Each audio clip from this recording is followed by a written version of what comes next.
En un mundo donde la política y la mentira se vuelven sinónimo, escasean la racionalidad, están ausentes el análisis serio de nuestros problemas y la búsqueda responsable de soluciones. La ideología se ha vuelto excusa y privan las ambiciones de gente que pretende hacer de naciones enteras fincas personales. El populismo, los nacionalismos, las retorcidas maniobras en la manipulación del discurso identitario de raza, género y religión, entre otros, que solo buscan conflictos, separar, dividir. Una economía global insuficiente, la era de la posverdad, o sea, de la mentira, y las burbujas en la que billones de seres humanos se están dejando encerrar, cada uno con datos distintos, hace imposible alcanzar acuerdos y nos arrastra al conflicto permanente. Estas dinámicas, estos fenómenos retorcidos y peligrosos, representan una amenaza a los valores de Occidente. Para hablar sobre este tema candente, vital, tengo el gusto de presentarles a Gabriel Zanotti, licenciado y doctor en filosofía, es profesor universitario en filosofía y comunicación, es autor de múltiples libros y artículos de opinión, pero en especial es un gran defensor y promotor de eso que llamamos los valores de Occidente. Doctor Zanotti, bienvenido a Razón de Estado, qué gusto verte otra vez después de algunos años. El concepto Un de honor estar contigo de vuelta. Gracias, doctor. El concepto de Occidente no es geográfico, se refiere a un conjunto de valores que comparten la tradición judeocristiana y la herencia cultural de Grecia y Roma. Hoy es evidente que esos valores dieron éxito a ciertas geografías del planeta, las que llamamos los países desarrollados. ¿Cuáles son los elementos centrales de lo que llamamos Occidente, doctor?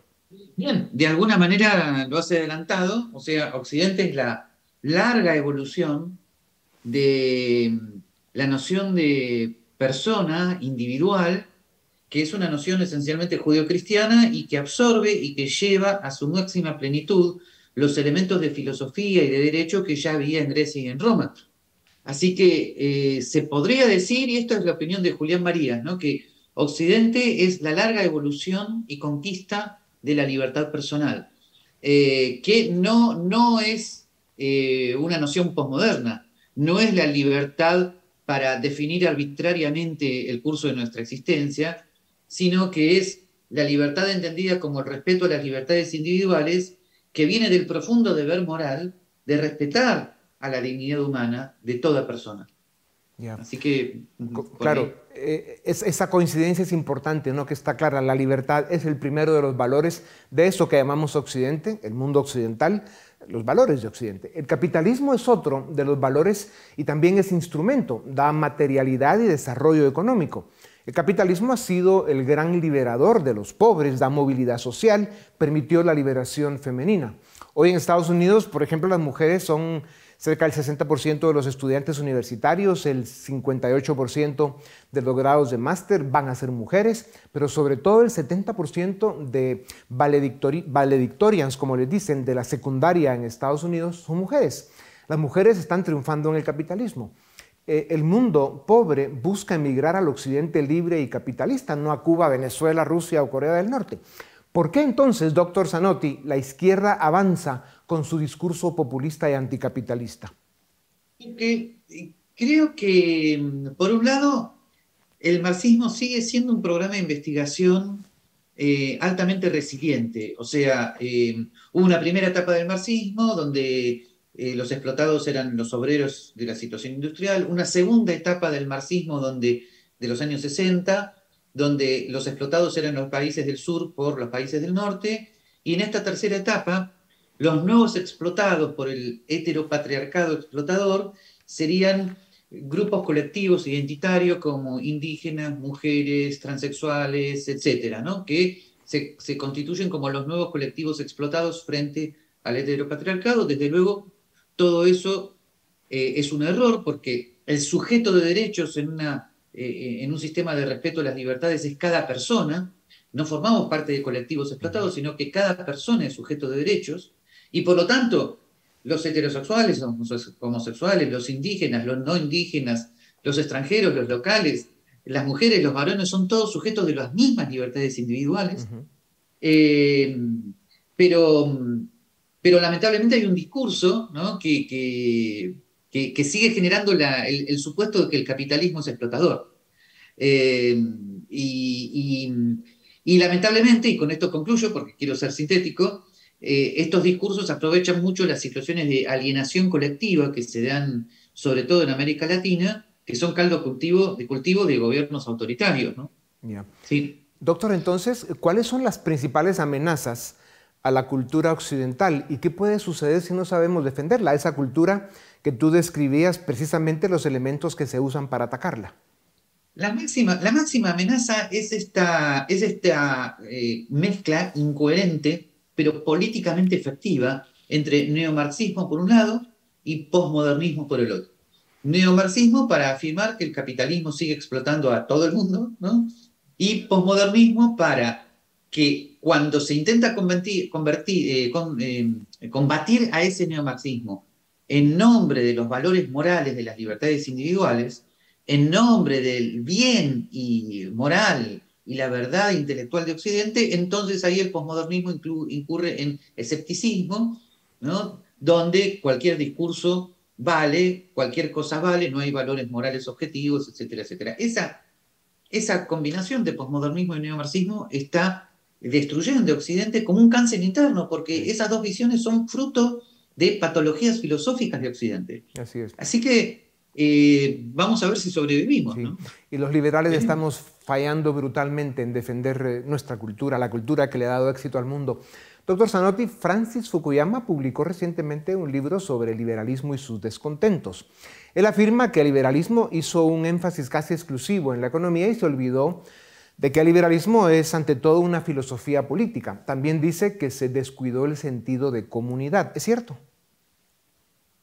Puede ser porque frente a las dos primeras etapas del marxismo, o sea, donde el explotado era el obrero en la situación industrial clásica, y la segunda etapa del marxismo, donde el explotado es el país pobre de América Latina, las respuestas a ambos tipos de neomarxismos tuvieron mucho que ver con la economía, ¿no?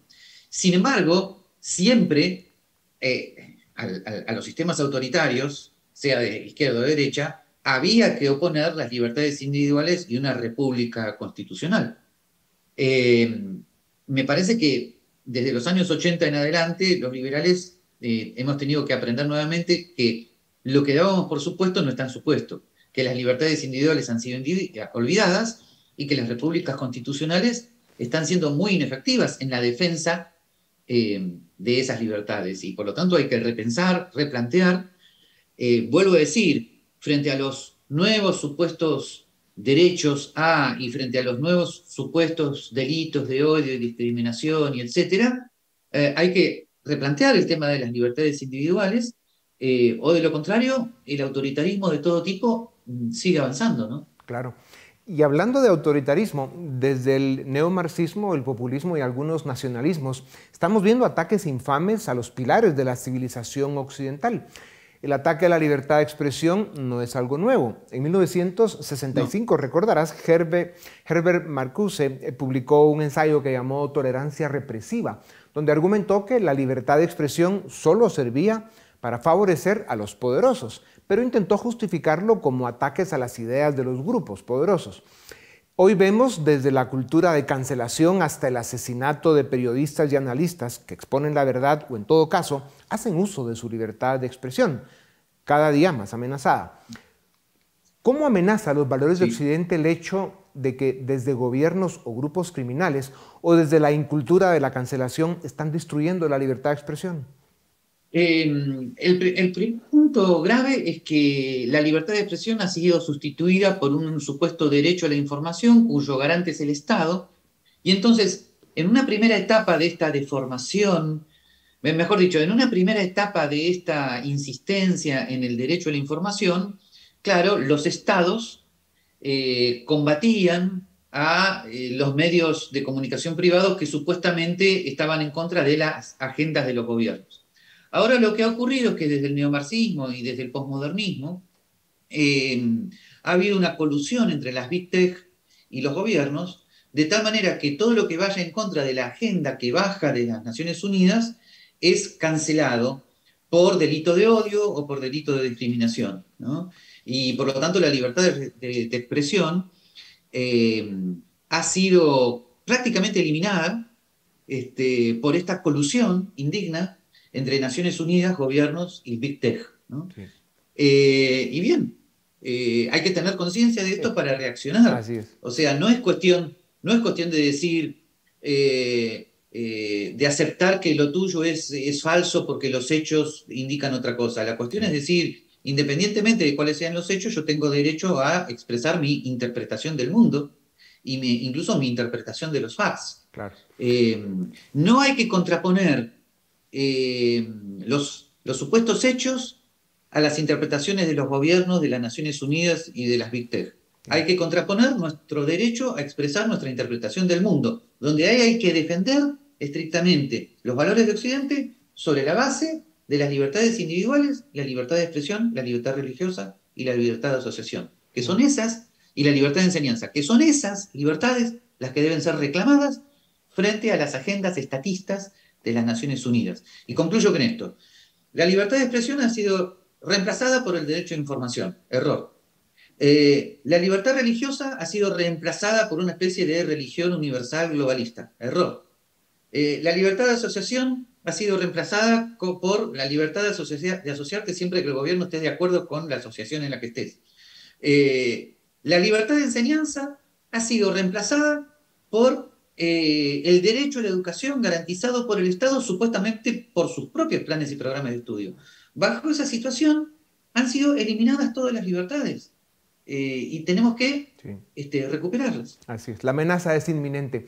Doctor, el marxismo fue una amenaza en su momento cuando el socialismo tuvo su momento. Ahora el marxismo ha cambiado, como ya lo has venido describiendo desde que empezamos a hablar, ha cambiado de estrategia. Sí. El neomarxismo se centra en hablar de derechos nuevos, derechos de los oprimidos, y ha tomado una especie de batalla cultural, una cruzada. En un mundo donde las expectativas están mucho más arriba de la realidad y la educación deja mucho que desear, como ya lo decías, el gobierno tomó posesión de esa agenda. ¿Qué es lo que está en juego? Lo que está en juego es nada más ni nada menos que la supervivencia de Occidente como sistema de defensa de la libertad individual. O sea, lo que está en juego ya prácticamente, es que ya estamos en eso, es que ya ha pasado la época en la cual había un mundo libre versus un mundo totalitario, ¿no? No, ahora en el supuesto mundo libre, las libertades individuales están siendo sistemáticamente violadas y amenazadas. Entonces, lo que está en juego, nuevamente, es nada más ni nada menos que ese largo, delicado fruto de Occidente, que es la evolución del Estado de Derecho y de la libertad individual. Prácticamente todo eso se está eliminando sobre la base de un gran hermano vigilante, ¿no? Con una agenda gubernamental que baja universalmente desde las Naciones Unidas. Y por lo tanto, prácticamente el debate es libertades individuales versus un gobierno mundial totalitario. Sí, vamos a un mundo que podría no gustarnos nada. Doctor, otro de los ataques a la cultura occidental tiene que ver con la instrumentalización de la noción de identidad, raza y género, como ya hablábamos. Para el populismo, la nueva izquierda, la igualdad ante la ley no es pensable, no entienden el proceso económico, promueven la lucha de clases y creen que el dinero cae del cielo. ¿Cómo gana Occidente la batalla en un mundo donde hasta el clima le están poniendo carga ideológica, pero con una agenda totalitaria? En primer lugar, hay que destacar que la cuestión no consiste en convertirnos en especialistas, en científicos, en ecología, sino insistir en que el mercado libre es la gran solución para los temas ecológicos y de medio ambiente, que es precisamente aquello contra lo cual las Naciones Unidas está, ¿no? Con la excusa del cambio climático, están bajando una agenda estatista, absolutamente, y no es cuestión de entrar en detalles sobre si el cambio climático está o no está o en qué grado. El asunto es que si hay cambio climático, el mercado es perfectamente capaz de enfrentar las nuevas demandas tecnológicas, ¿no? Para hacer frente a los cambios climáticos que pudiera haber. Pero esto es lo que habitualmente no se dice, ¿no? Entonces, el famoso tema del medio ambiente y la ecología, hay que responderlo enfáticamente diciendo, el mercado es aquello, casi lo único que puede enfrentar muy bien los debates de medio ambiente, contrariamente a lo que el marxismo generalizado ha hecho pensar. Y después otra cosa importante, con respecto a las identidades a las nuevas identidades, bueno, tienen que ver con lo que dije antes. No son los indígenas o los blancos o los afroamericanos o los heterosexuales o los homosexuales los sujetos de derechos de manera colectiva. Los sujetos de derechos es cada persona humana individual. Por lo tanto, en un sistema de libertades individuales, cada persona humana tiene derecho a que no haya coacción sobre su proyecto de vida, con sus pautas culturales, con lo que él considere justo. Por lo tanto, una sana diversidad solamente es posible bajo el reconocimiento de las libertades individuales de cada persona individual. Ya. En cambio, suponer que hay grupos que tienen el derecho a imponer al otro su propia visión del mundo, conduce al totalitarismo. Sí. Doctor Zanotti, también estamos viendo en el mundo, sobre todo en Europa, en este momento un auge de los nacionalismos. Desde la derecha nacionalista también hay un ideal colectivista de la identidad nacional y un malestar con la migración, por ejemplo. Ciertamente la migración es deseable, pero probablemente los niveles de migración han sido de proporciones inmanejables o lo están siendo. ¿Cómo ves el drama de la migración y la asimilación cultural?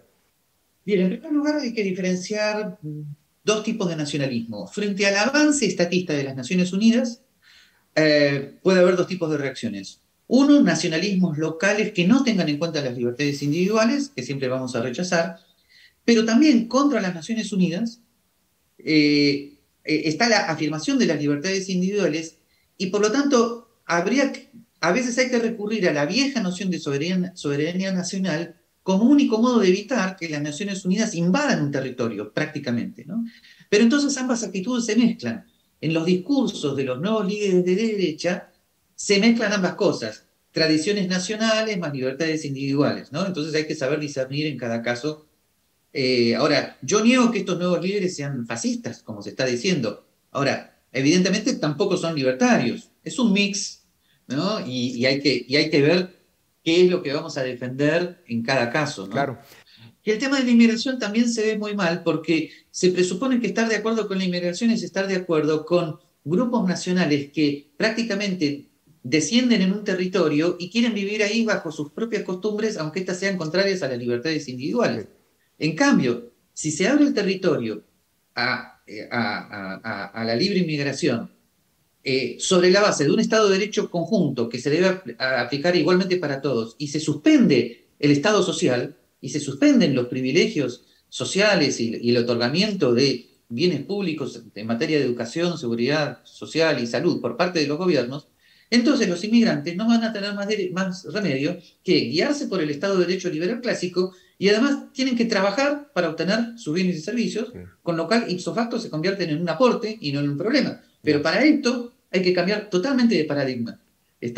Hay que aplicar un Estado de Derecho universal, suspender la idea de que puede haber estados plurinacionales con sus propias leyes, ¿no?, dentro de otros territorios, y eliminar el welfare state.